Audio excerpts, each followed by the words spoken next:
Morning students.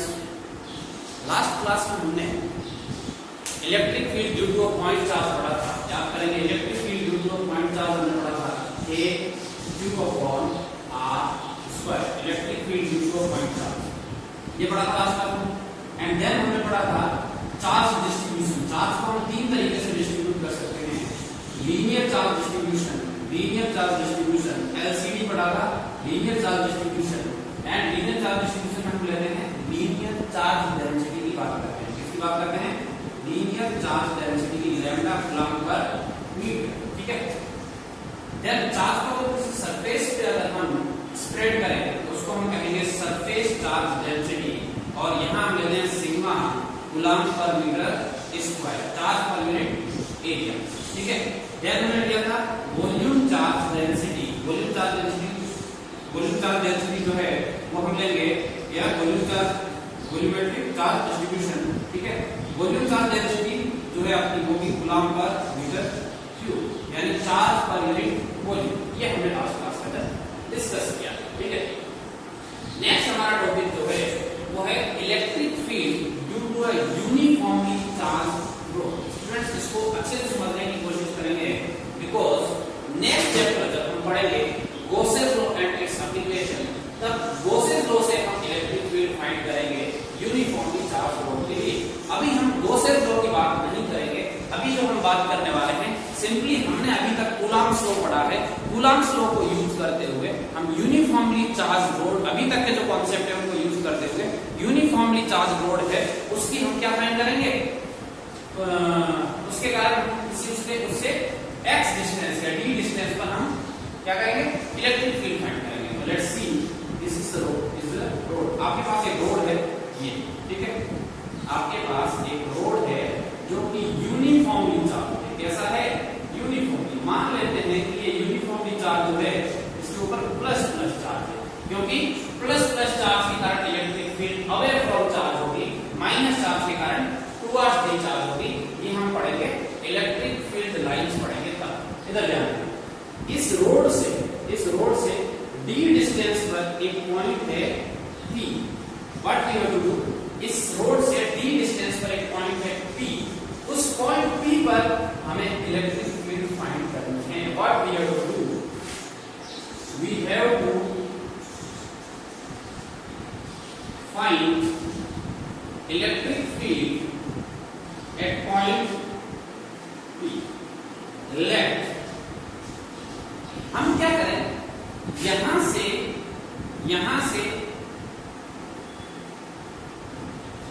y distance पर गए हम, और एक हमने इसका एक छोटा सा एलिमेंट लिया dy। फिर कौन सा एलिमेंट लिया? dy। इसकी डिस्टेंस कितनी है? dy। ठीक है। ये जो चार्ज है, इस चार्ज कैसा फैला हुआ है? इसका लीनियर चार्ज डिस्ट्रीब्यूशन। कैसा है? लीनियर चार्ज डिस्ट्रीब्यूशन है। सो हम लीनियर चार्ज डेंसिटी मान लेते हैं इसकी lambda coulomb per metre. Let lambda is equal to linear charge density. क्या है? Linear charge density, linear charge density. ठीक है।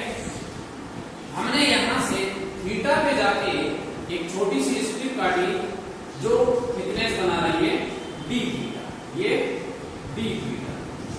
ठीक है। अब हम ये जो रोड है ये कितना एंगल बना रही है, इसका टॉप पॉइंट कितना एंगल बना रहा है यहां से, उसको हम मान लेते हैं। यहां से हम ले रहे हैं ये एंगल जो है ये है थीटा 1। सिमिलरली ये एंगल जो इस डायरेक्शन में है ये है थीटा 2। कोई दिक्कत? देखो हम परपेंडिकुलर लाइन से इधर क्लॉकवाइज चले हैं और इधर एंटी क्लॉकवाइज चले हैं। सो हमने इस डायरेक्शन में यहां पॉजिटिव लिया, यहां इस डायरेक्शन में पॉजिटिव लिया। कोई दिक्कत नहीं है। इन दोनों के एंड्स को मिला दिया। मतलब थीटा 1 और थीटा 2 क्या है?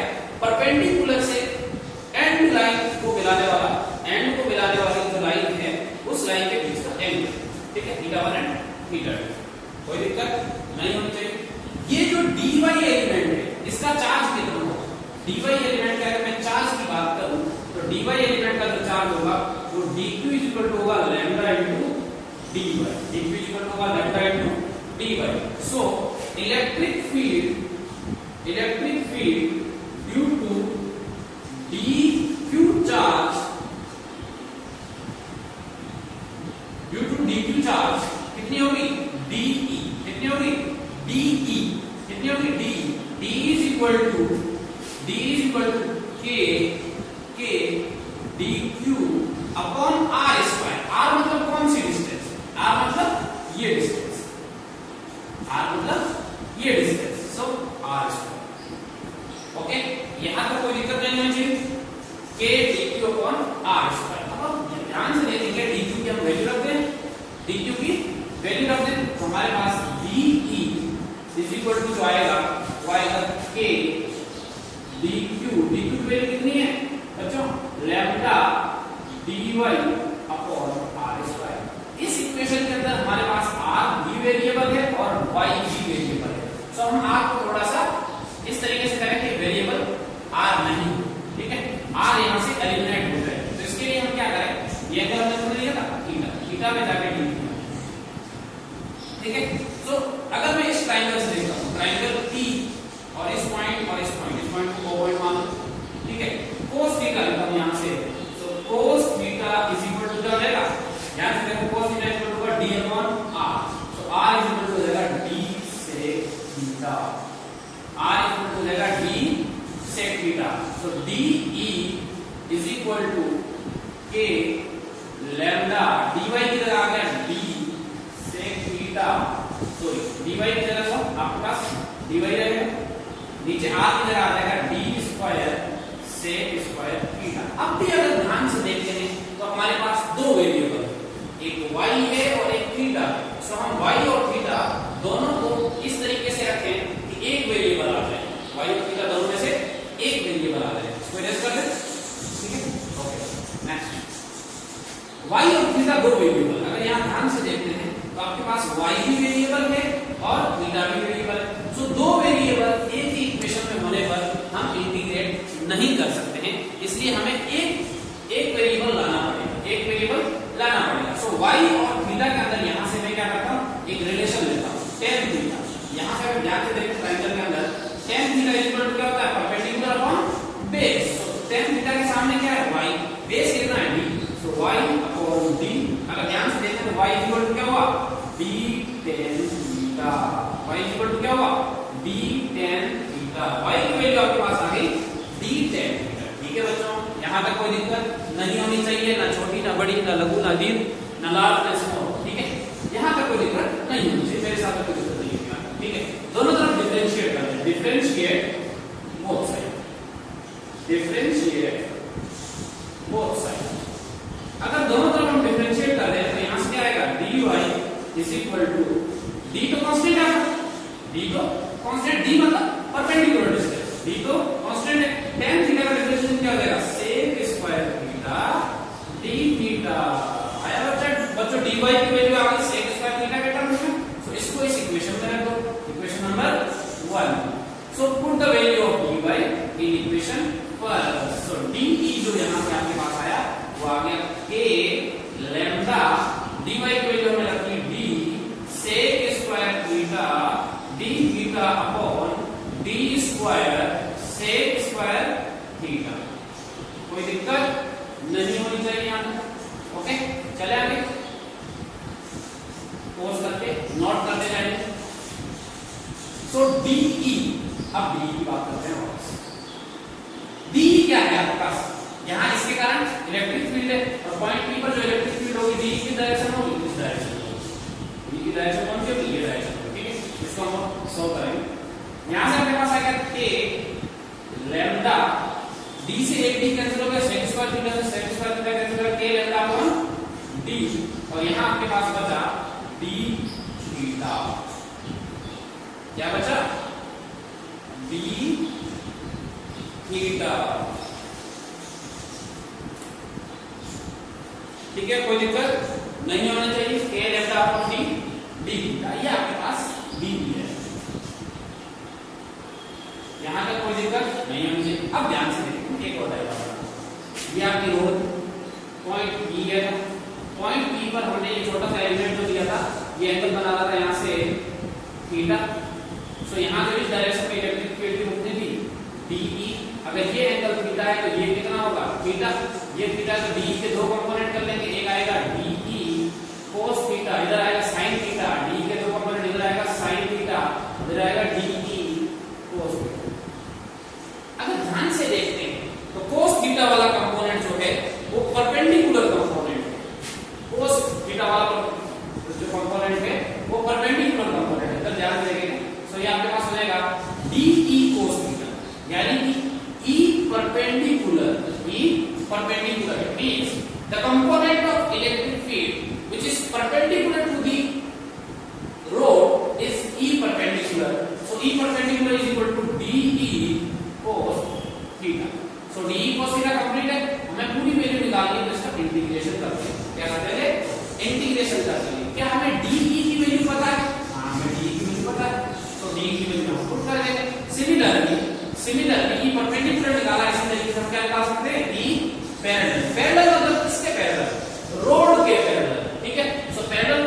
के lambda upon D into D beta into cos beta. कोई दिक्कत नहीं होनी चाहिए बच्चों, ठीक है। अब लिमिट की बात है, लिमिट की अगर मैं बात करूंगा तो मैं लिमिट इधर में थीटा 2 है और इस डायरेक्शन में पॉजिटिव कंसीडर करूंगा। सो लिमिट कहां से कहां तक हो जाएगी, माइनस थीटा 2 से थीटा 1, माइनस थीटा 2 से थीटा 1। सो ई परपेंडिकुलर की जो वैल्यू है के लैम्डा अपॉन डी, ये तो आपके पास क्या आ गया, कांस्टेंट बाहर आ गया, ए भी constant, A electrostatic force constant, lambda linear charge density, D is the perpendicular distance from the wire, ठीक है। सो cos थीटा का इंटीग्रेशन बच्चों क्या होता है, sin थीटा, क्या होता है बच्चों, sin थीटा cos थीटा का इंटीग्रेशन, लिमिट माइनस थीटा 2 से थीटा 1, लिमिट माइनस थीटा 2 से थीटा 1, ठीक है। इसको आगे थोड़ा सोल्व कर लें। सो यहां से के लैम्डा अपॉन डी लिमिट रखेंगे sin theta 1 minus of sin minus theta 2, minus minus हो जाएगा plus sin theta 2। So perpendicular component जो आया आपके पास, ई परपेंडिकुलर जो आपके पास आया वो आपके पास ये है। इसको मैं थोड़ा सा दोबारा लिख दूं ऊपर की तरफ ताकि आपको क्लियर विजिबल हो जाए। So E perpendicular is equal to k lambda upon D cos theta 1 plus sorry cos में sin theta 1 plus sin theta 2। तो याद रखेंगे थीटा 1 और थीटा 2 में कहां से लिए, this is the formula which you have to remember because if you want to find the electric field to a uniformly charged rod near to its, then you have to use this formula. This is the perpendicular component. एक component आया हमारे पास, दूसरा component भी find करते हैं। चलो second component क्या है, parallel. So E parallel is equal to integration DE sin theta था आपके पास, क्या था, DE sin थीटा, क्या था, DE sin theta, DE sin theta. DE की वैल्यू अगर हम रखते हैं यहाँ, DE की वैल्यू रखते हैं इंटीग्रेशन लिमिट कहां से, माइनस थीटा 2 से थीटा 1, DE की वैल्यू है के lambda upon D D theta into sin theta. और हमें पता है sin थीटा का इंटीग्रेशन क्या होता है बच्चों, sin थीटा का इंटीग्रेशन होता है माइनस cos थीटा। तो हम लिखेंगे के लैम्डा अपॉन डी, के लैम्डा अपॉन डी माइनस बाहर निकाल दे, sin थीटा का इंटीग्रेशन माइनस cos थीटा। तो ये हो गया आपके पास cos theta limit minus theta 2 से थीटा 1, ठीक है। सो माइनस के lambda upon D cos theta 1 minus cos theta 2।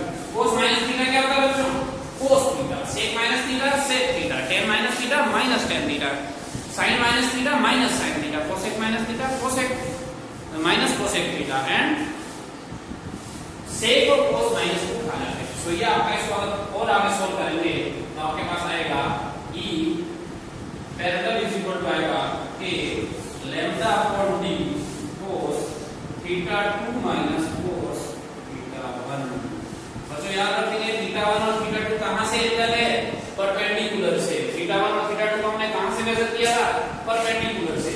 So these are the electric field, these are the electric field, these are the component of electric field, these are the component of electric field due to a uniformly charge rod. अब हमारे पास parallel electric field भी आ गई, perpendicular electric field भी आ गई, कोई दिक्कत नहीं होनी चाहिए। आगे तो पैरेलल इलेक्ट्रिक फील्ड हमारे पास आ गई, परपेंडिकुलर आपके पास आ गई, आपको ई नेट निकालना है, ई नेट निकालना है। तो under root of E parallel square plus E perpendicular square, perpendicular नहीं होनी चाहिए। सो इलेक्ट्रिक फील्ड आ गई हमारे पास, it is the net electric field. Parallel square, parallel में क्या आएगा, a lambda upon d sin theta 1 plus sin theta 2, sin theta 1 plus sin theta 2, k lambda upon d cos theta 2 minus cos theta 1। So parallel और perpendicular, perpendicular में याद रखो sin आएगा, perpendicular में sin आएगा। जब sin आएगा तो दोनों प्लस में होंगे, थीटा 1 और थीटा 2। जब cos आएगा तो cos theta 1 minus cos theta 2 minus cos theta 1 होगा। जब प्लस आएगा तो cos theta 2 minus cos theta 1 होगा, क्योंकि ये माइनस दिक्कत नहीं होनी चाहिए।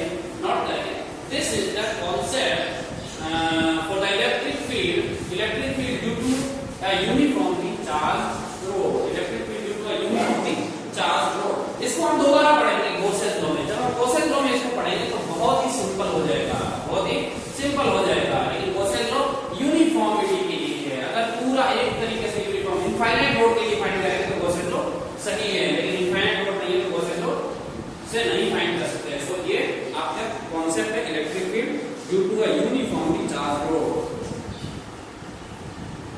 ओके, पॉज करेंगे और बच्चों नोट करेंगे। अब हम कुछ स्पेशल केस पढ़ते हैं, कुछ स्पेशल केस पढ़ते हैं।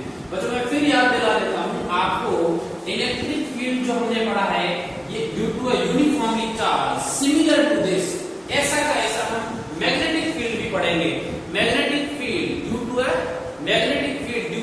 अ यूनिफॉर्म मैग्नेट, एक यूनिफॉर्म मैग्नेट होगा या यूनिफॉर्मली करंट कैरिंग वायर होगा, उसके कारण आप मैग्नेटिक फील्ड कैसे फाइंड करेंगे। सो मेरे हिसाब से बच्चों इसके अंदर आपको कोई दिक्कत नहीं होनी चाहिए। ओके, चलते आगे नेक्स्ट स्पेशल केस देखते हैं। फर्स्ट,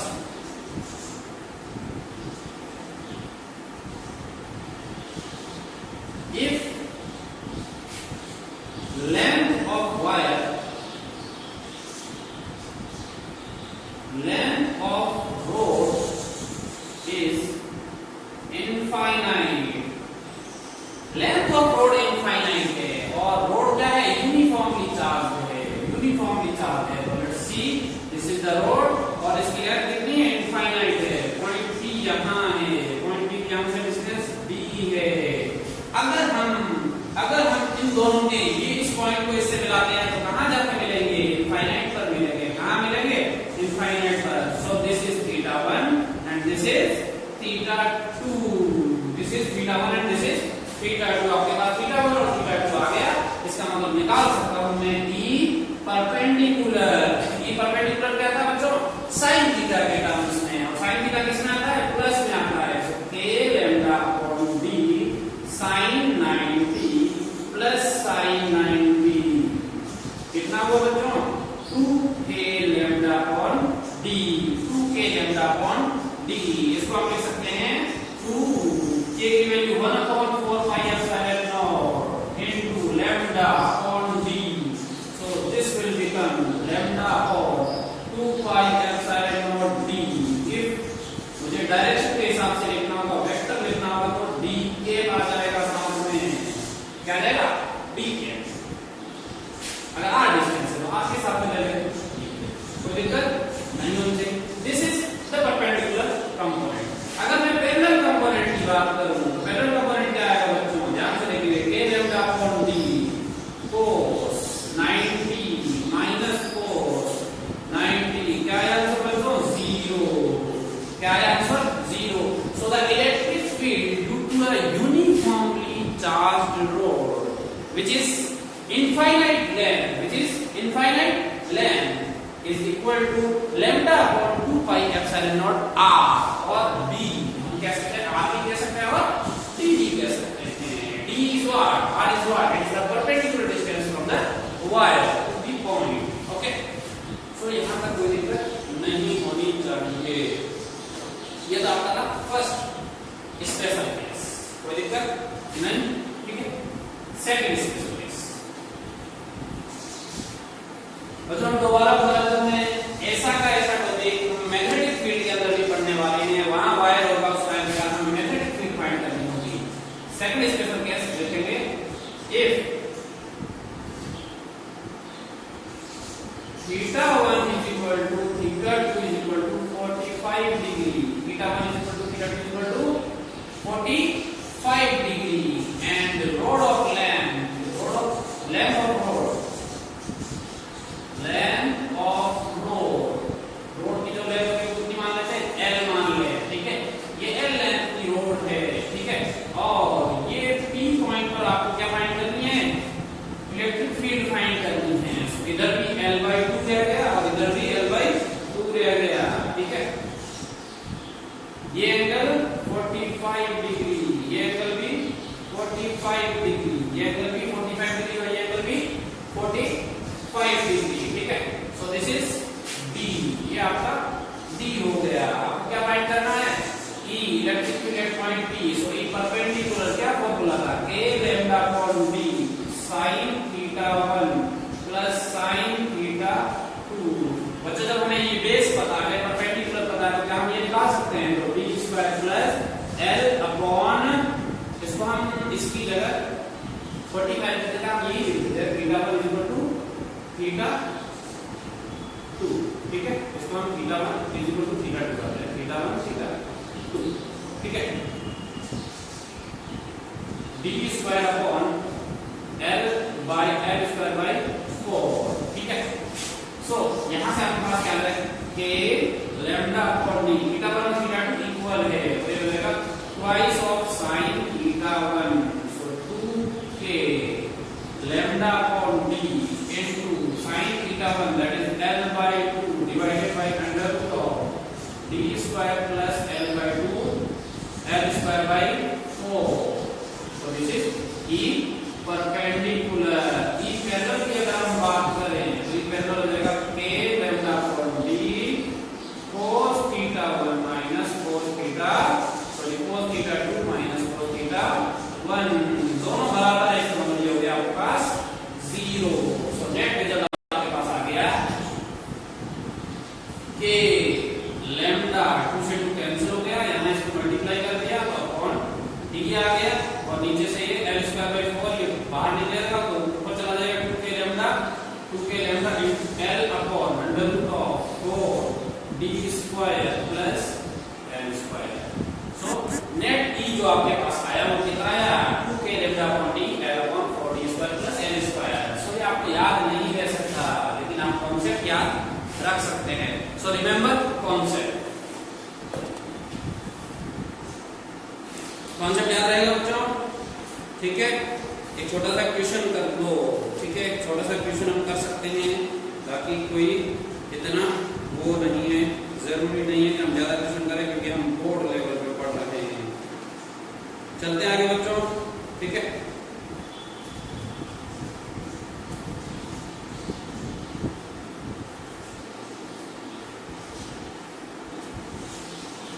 कोई दिक्कत नहीं होनी चाहिए, ठीक है। यहां तक नोट हो गए? ओके, आगे चलते हैं। नेक्स्ट टॉपिक देखते हैं, lines of electric force.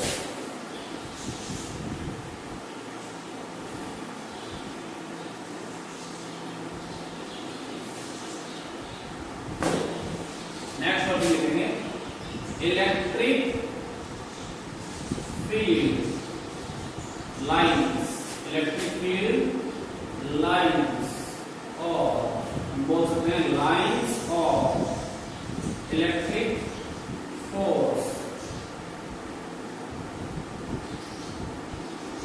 Lines of electric force, ठीक है। इलेक्ट्रिक फील्ड लाइंस भी कहते हैं, लाइंस ऑफ इलेक्ट्रिक फोर्स भी कहते हैं। सो हमने अभी तक जो पढ़ा वो हमने पढ़ा था इलेक्ट्रिक फील्ड, इलेक्ट्रिक चार्ज पढ़ा था, इलेक्ट्रिक फील्ड पढ़ा था, इलेक्ट्रिक फील्ड को पॉइंट चार्ज पढ़ा, चार्ज डिस्ट्रीब्यूशन पढ़ा, चार्ज डिस्ट्रीब्यूशन के बाद हमने पढ़ा electric field due to uniformly rod, ठीक है। अब हम नेक्स्ट टॉपिक जो पढ़ते हैं वो हमारा है इलेक्ट्रिक फील्ड लाइंस और lines of electric force. This is very very important from board point of view. Board point of view से ये बहुत ही इंपॉर्टेंट है। तो सबसे पहले समझने की कोशिश करेंगे कि what is electric field. Electric field होती क्या? सॉरी, इलेक्ट्रिक फील्ड लाइंस है। इलेक्ट्रिक फील्ड हम पढ़ चुके हैं बच्चों, इलेक्ट्रिक फील्ड हम पढ़ चुके हैं। इलेक्ट्रिक फील्ड क्या थी? इलेक्ट्रिक फील्ड की इंटेंसिटी आपकी थी F upon Q not, F upon Q not, इसकी यूनिट थी न्यूटन पर कूलम, ये हम पढ़ चुके हैं। इसकी यूनिट थी न्यूटन पर कूलम, ये हम पढ़ चुके हैं। हम पढ़ रहे हैं इलेक्ट्रिक फील्ड लाइंस, या बोलेंगे इसको, या इसको बोलेंगे lines of electric force, lines of electric force, ठीक है। अब इलेक्ट्रिक फील्ड लाइंस क्या है? इधर ध्यान,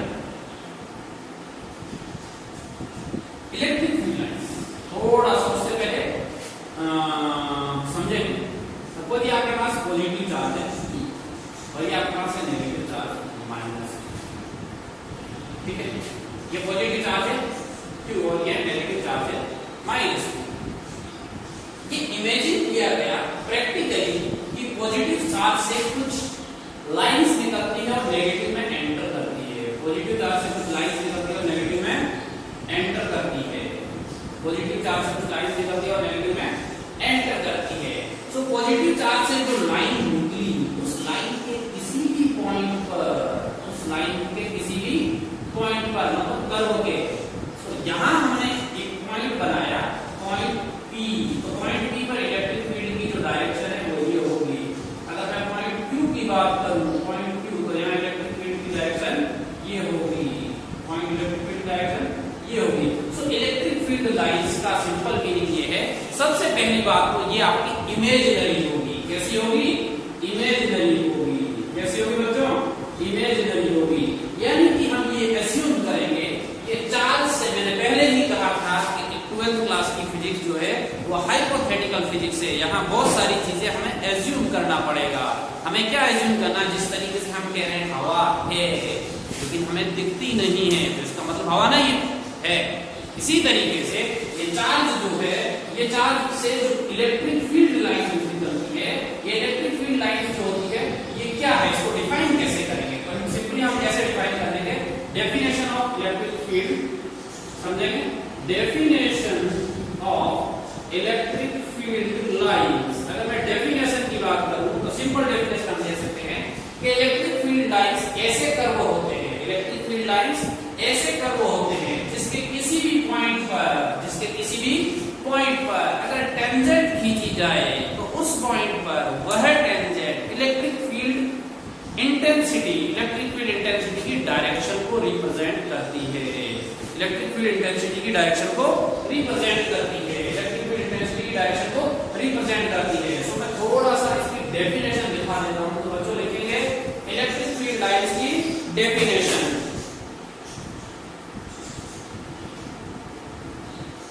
लिखेंगे the electric field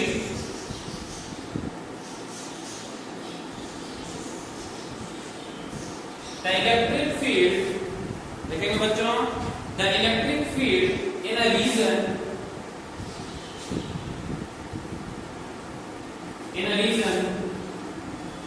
can be graphically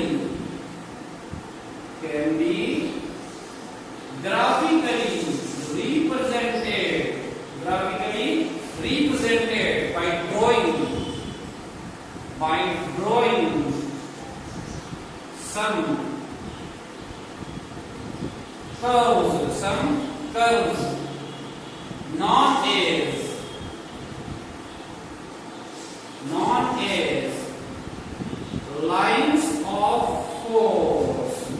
known as lines of force, ठीक है, इसी में लिखेंगे लाइंस ऑफ फोर्स, इसी में नीचे लिखेंगे lines of force,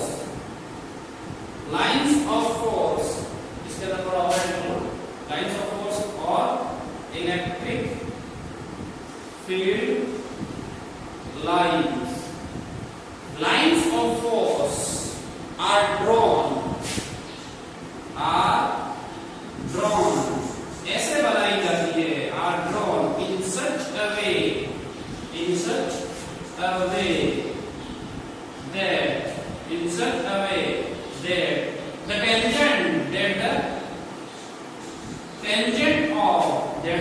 tangent of line,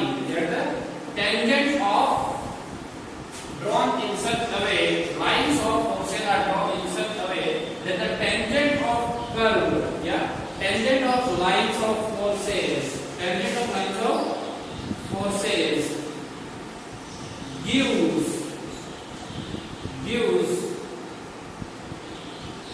the direction of electric field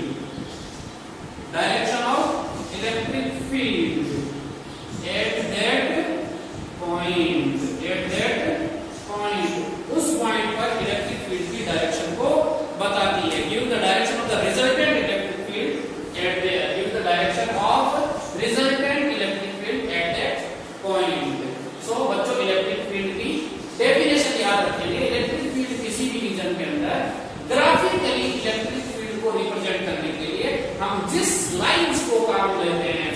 line which is used, for the curve which is used for the representation of electric field, for the representation of electric fields graphically, that is called electric field lines. Lines of forces इस तरीके से बनाते हैं कि उसकी tangent line जो होती है, टेंजेंट लाइन जो होती है वो हमें इलेक्ट्रिक फील्ड को बताती है, रिजल्टेंट इलेक्ट्रिक फील्ड को बताती है उस पॉइंट पर।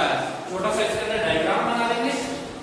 अगर मैं डायग्राम के हिसाब से बताऊं तो इस तरीके से, सपोज आपके पास प्लस क्यू चार्ज है, ये माइनस क्यू चार्ज है। अभी तक हमने इलेक्ट्रिक फील्ड इस पॉइंट प्लस से इलेक्ट्रिक फील्ड लाइंस निकलती है, मुझे इस पॉइंट पी की बात करनी है। तो पी पॉइंट पर इलेक्ट्रिक फील्ड की डायरेक्शन ये डायरेक्शन होगी, इस पर इलेक्ट्रिक फील्ड की डायरेक्शन ये डायरेक्शन होगी क्यू पर। तो बच्चों समझ रहे हैं? ठीक है। सो ये क्या है? इलेक्ट्रिक फील्ड लाइन, इसे बोलेंगे इलेक्ट्रिक